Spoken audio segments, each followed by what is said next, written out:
dengan fokus, dengan baik. Nah, baik. Untuk selanjutnya, supaya lebih meningkatkan rasa cinta kita kepada negara ini, kita akan menyanyikan lagu wajib nasional, yaitu Indonesia Raya. Maka dari itu, silakan kalian untuk berdiri. Satu orang dirijen, silakan. Hiduplah Indonesia yang tua, Indonesia adikku, tanah tumpah darahku. Di sanalah aku berdiri, dari pandu ibu. Indonesia tegaskanku, bangsa dan tanah airku. Marilah kita bersatu, Indonesia bersatu. Hiduplah tanahku, hiduplah negeriku, bangsaku, rakyatku semuanya. Bangunlah jiwanya, bangga badannya, untuk Indonesia Raya. Indonesia Raya, merdeka, merdeka, tanahku, negeriku yang tercinta. Indonesia Raya, merdeka, merdeka, tanahku, negeriku yang tercinta. Indonesia Raya, merdeka, merdeka, hiduplah Indonesia Raya. Silakan duduk kembali.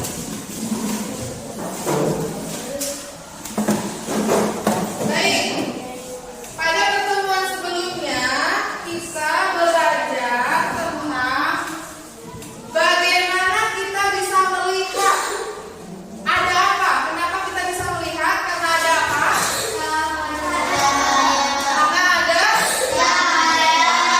cahaya. Apakah kalian bisa melihat dalam ruangan gelap? Kalau tidak ada cahaya, kita tidak bisa melihat. Indra apa dalam tubuh kita yang digunakan untuk melihat? Betul. Bagian-bagian mata ada apa saja?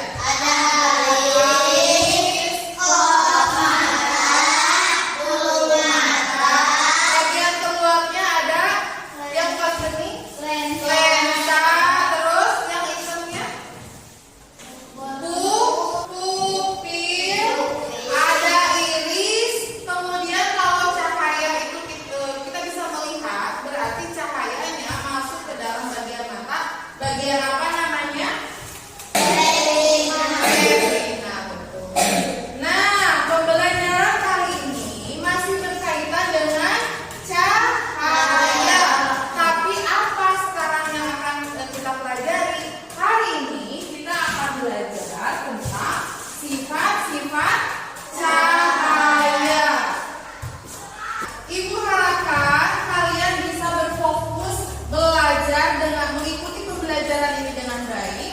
Karena kalau kita mengikuti pembelajaran ini dengan baik, kita semua bisa merasakan manfaatnya dan kalian juga dapat menghubungkannya dengan kehidupan sehari-hari. Ada yang pernah melihat pelangi? Ada yang suka berenang ke sungai? Ada yang bisa berenang? Kita melihat mengapa sungai yang dalam, tapi kalau terlihat dari atas terlihat lebih dangkal. Pernah bertanya tentang kejadian-kejadian dalam sehari-hari? Kenapa begini? Kenapa begitu? Nah, salah satunya adalah sifat-sifat cahaya yang akan kita bahas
tidak sampai ke bumi. Mungkin bumi akan gelap gulita.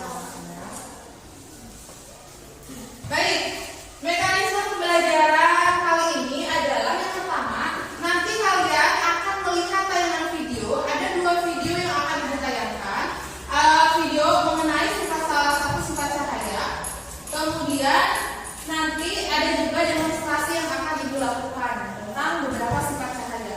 Yang kedua, nanti akan ada pembagian kelompok. Ibu akan membagi kelompok kalian menjadi 5 kelompok. Berarti satu kelompoknya 2 orang. Yang nanti setiap kelompok itu akan diberikan LKPD dan modul ajar.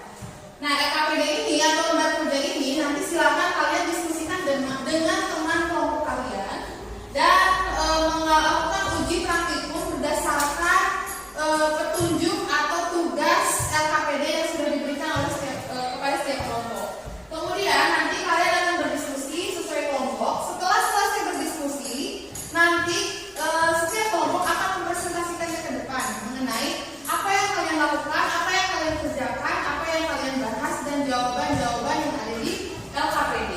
Kemudian nanti kita rangkum hasil diskusi mengenai sifat cahaya, dan yang terakhir adalah post-test dengan kuis interaktif. Nanti kita akan bermain kuis interaktif dengan sudah Ibu siapkan mengenai sifat-sifat cahaya ini. Baik, sekarang Ibu akan tampilkan video yang pertama. Ibu akan memperlihatkan kalian mengenai salah satu fenomena. Nanti setelah Ibu tampilkan, baru Ibu akan bertanya apa yang kalian dapat dari video yang kalian lihat. Ya? Oke. Siapa yang tidak mengenal Gunung Kidul Yogyakarta yang merupakan surganya dunia pariwisata? Gunung Kidul terkenal akan banyaknya tempat wisata yang indah dan masih bersifat alami. Ada yang mulai sini? Juga belum mulai ya. Tapi, pernahkah Anda pergi ke tempat yang kaya akan sejarah? Ketika Anda mengunjungi Gua Jomblang, Anda dapat mempelajari Gua Jomblang merupakan salah satu dari 500 gua yang terdapat di kawasan Karas. Gua Jomblang terletak di Jatiswetan, Semanu, Gunung Kidul, Yogyakarta, berjarak 10 km dari kota Wonosari. Gua Jomblang terkenal akan keunikan dan keindahan yang tidak terdaftarkan.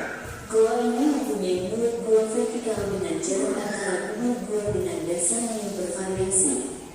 Paling dalam sekitar 80 meter. Untuk memasuki Gua Jomblang diperlukan kemampuan teknik kayu tunggal atau sinyal teknik SMT. Oleh karena itu, siapapun yang hendak caving di Gua Jomblang wajib menggunakan peralatan khusus yang sesuai dengan standar kemanan caving di gua vertikal dan harus didampingi oleh penelusur gua yang sudah berpengalaman. Ibu pause dulu. Apa yang kau lihat dari video barusan? Mengenai materi yang akan kita bahas ini. Bagaimana video? Apa kaitannya dengan video itu? Apakah ada salah satu sifat cahaya di dalam video itu? Ada. Kira-kira sifat cahayanya apa yang kalian lihat? Cahaya dapat merambat lurus. Di Gua Jomblang itu. Jadi kalau mau masuk ke sana itu tidak bisa sembarangan waktu. Jadi harus menunggu. Kalau tidak salah cuma beberapa menit waktunya itu ya. Jadi harus pagi-pagi sekali ke sana. Kenapa? Karena menunggu ketika matahari itu bersinar terbit, kemudian memasuki lubang gua ini, disitulah disebut seperti apa itu paling ini seperti cahaya dari surga. Dikatakan cahaya. Kenapa cahaya dari surga? Karena kalian bisa lihat ketika cahaya memasuki gua itu lurus seperti berasal dari, kalau di kartun itu di film itu seperti dari langit langsung ada cahaya yang merambat lurus. Terlihat ini ada cahaya seperti merambat Bagi yang lurus belum terbiasa, di Gua Jomblang ini untuk membuktikan bahwa salah satu sifat cahaya yaitu dapat merambat lurus. Nah, ini salah satu yang kalian lihat adalah sifat cahaya dapat merambat lurus. Sekarang Ibu akan perlihatkan lagi video yang kedua. Coba.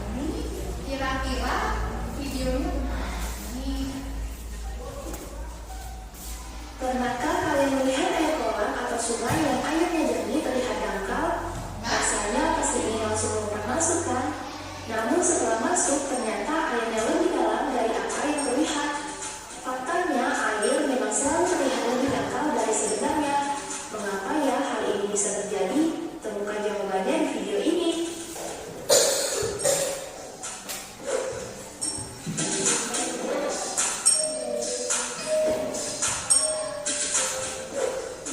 Kenapa kita bisa melihat dasar air yang dalam? Kita bisa melihat dasar air karena cahaya dari dasar air terpantul ke mata kita. Cahaya melangkah di dalam air dan keluar menuju udara hingga sampai ke mata kita. Lalu kenapa air selalu terlihat lebih dangkal? Air adalah medium yang lebih rapat daripada udara, sehingga cahaya melambat lebih lambat di air daripada di udara. Perbedaan kecepatan cahaya di dua medium ini menyebabkan cahaya berbelok saat melewati batas di antara keduanya. Fenomena ini disebut sebagai refraksi cahaya. Mata selalu mengidentifikasi cahaya terpantul lurus dari benda yang dilihat, sehingga meski kenyataannya cahaya berbelok ketika keluar dari air, mata akan menganggapnya sebagai garis lurus. Inilah yang mengakibatkan perbedaan antara posisi bayangan yang terbentuk oleh mata dan posisi bayangan sesungguhnya. Makanya, posisi bayangan benda berada di dalam air selalu lebih tinggi daripada posisi yang sebenarnya. Sama halnya saat kita melihat ikan di dalam air, posisi bayangan ikan yang kita lihat bukanlah posisi ikan yang sesungguhnya karena cahaya yang terpantul dari ikan telah berbelok. Dan sebaliknya, apabila kita berada di dalam air, maka benda-benda yang ada di atas air akan selalu tampak lebih jauh. Penyebabnya juga sama, yaitu pembelokan arah cahaya. Nah, itulah penjelasan mengapa air terlihat lebih dangkal dari sesungguhnya. Semoga informasi di dalam video ini bermanfaat ya. Sampai jumpa. Oke, sekarang Ibu akan mendemonstrasikan sesuatu. Ini apa? Sekarang Ibu akan memasukkan tongkatnya. Apa yang terlihat? Apa, Rizka? Tongkatnya bengkok. Betul. Apakah memang terlihat bengkok? Ya, Amel? Mengapa tongkatnya terlihat bengkok? Mengapa tongkatnya terlihat bengkok? Tadi ada yang menyimak video? Kenapa?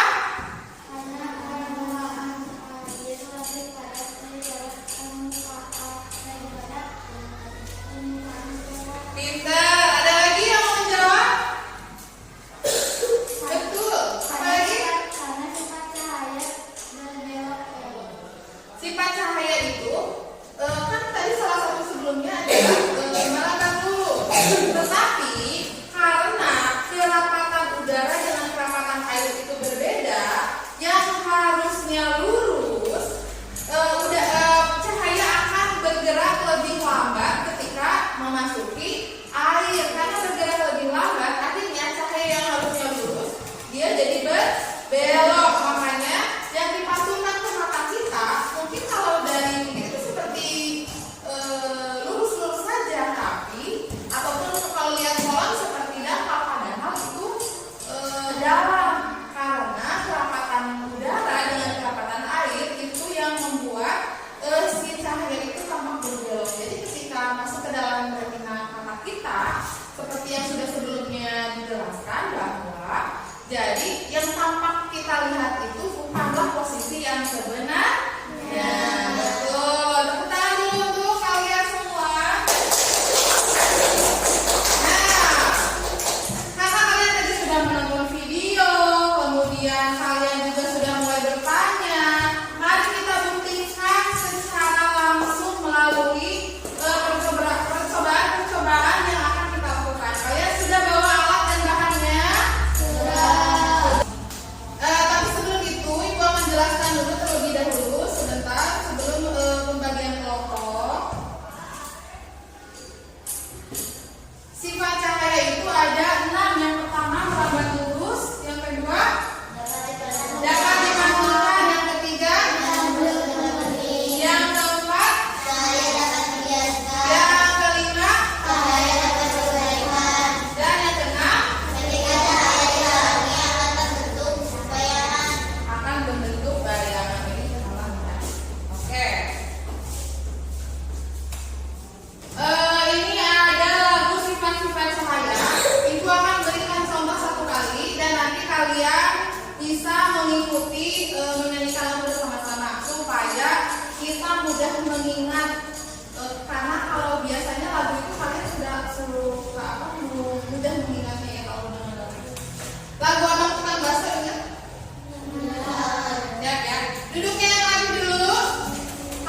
Satu, dua, tiga.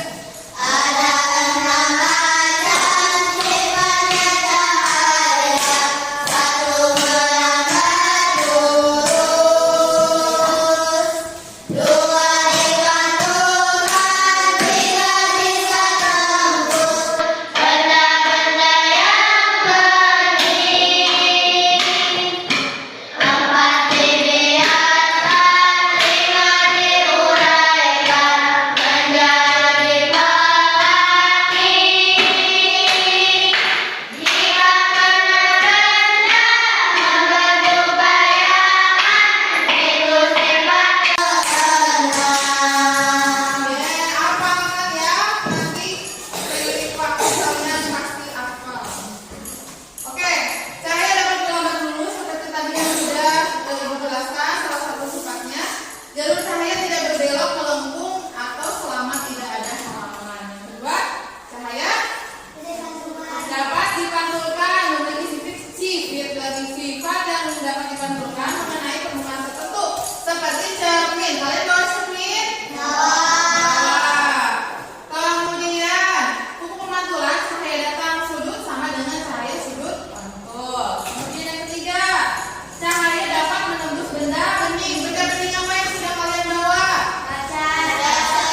Apakah betul menurut Darni?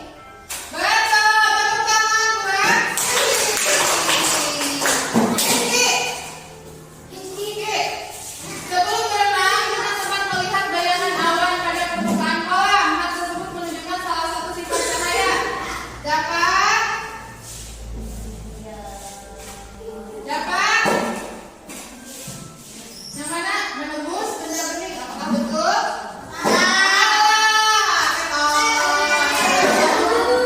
Lanjutkan oleh Septi.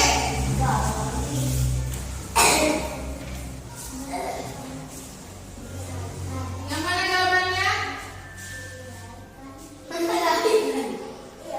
Mana?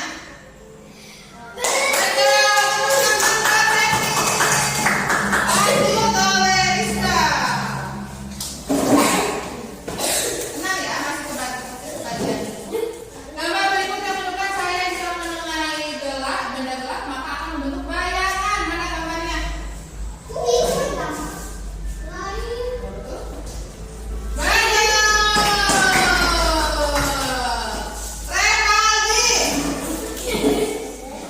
Gambar berikut menunjukkan cahaya melambat lurus.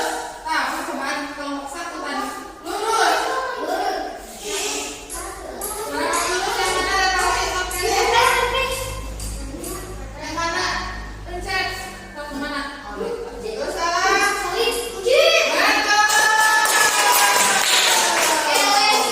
Ini salah satunya. Karena kita kebagian lagi. Oke, lagi.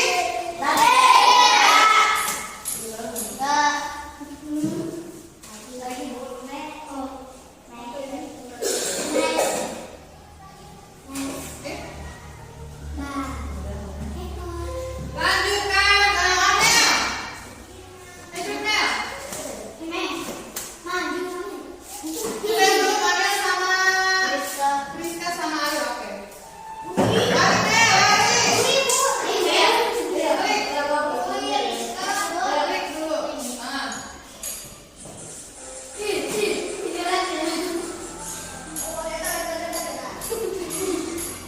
Ready? Kita dapat melihat ikan di akuarium karena adanya salah satu sifat cahaya. Cahaya dapat menurut Darni.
Oh benar Sound. Lihat yang plus 200.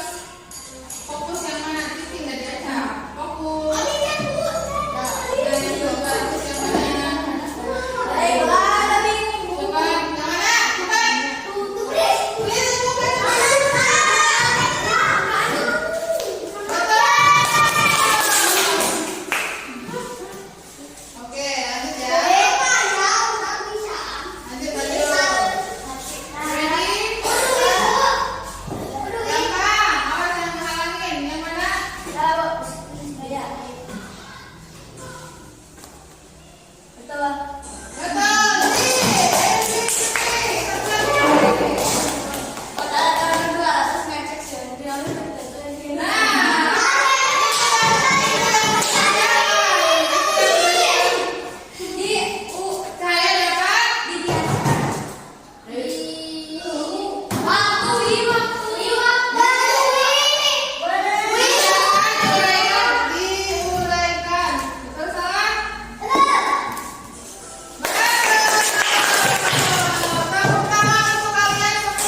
kita nggak